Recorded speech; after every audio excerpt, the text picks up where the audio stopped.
Good afternoon, President of the IPU. Good afternoon, colleagues.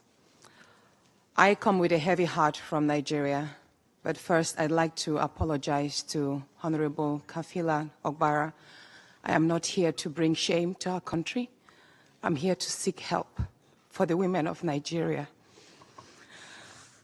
Again, my name is Senator Natasha Akpoti-Uduaghan.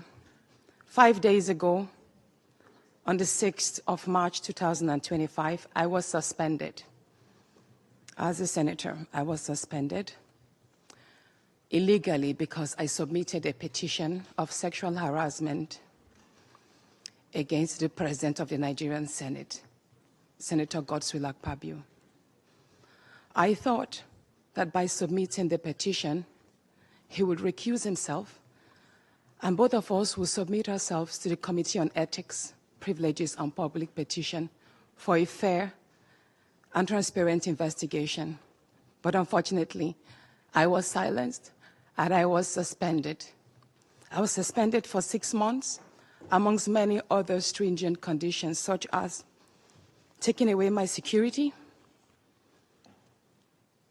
taking away all the officials, vehicles, and other items that were handed over to me as a senator.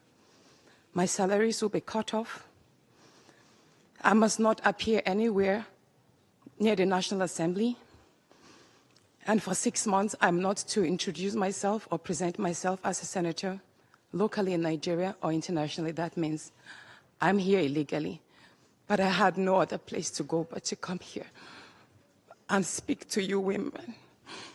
Because this is a bigger picture.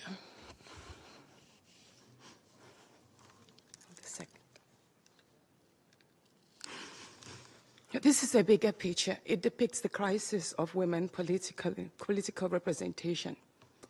My suspension is not just about me. It's about the systemic exclusion of women from political leadership in Nigeria.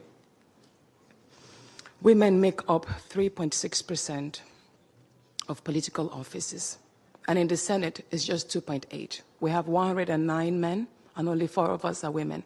So right now, it's 108 with only 3 women. This is a clear case of political victimization, punishment for speaking out against impunity, corruption, and gender-based violence. The United Nations Declaration 48/104 declares sexual harassment as a form of gender violence. The Senate's actions are an assault on democracy. I was elected by my constituents to represent them. Yet a few powerful men have unilaterally decided to silence their voices by suspending me for 6 months.